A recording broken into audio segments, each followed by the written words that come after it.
François Hollande a apporté mercredi la dernière pierre au gouvernement de combat qu'il souhaitait après la claque des municipales avec la nomination de 14 secrétaires d'État.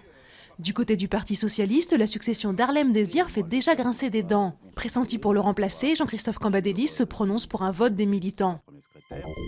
Le troisième procès de Maurice Agnelet pour le meurtre de sa maîtresse entre dans sa dernière ligne droite.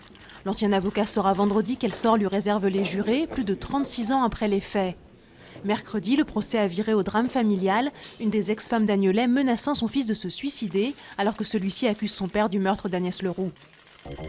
Une voiture piégée a explosé cette nuit devant le siège de la Banque de Grèce à Athènes sans faire de blessés.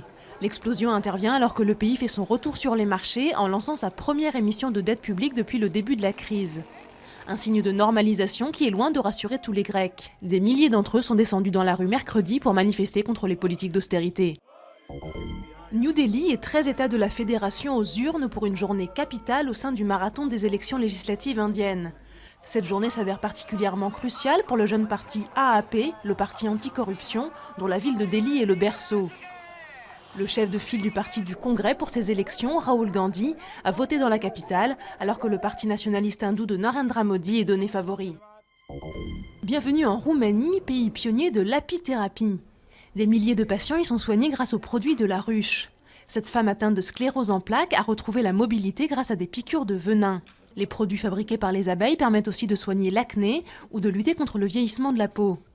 Autant de raisons pour les 42 000 apiculteurs du pays de protéger les abeilles menacées par la pollution et les pesticides.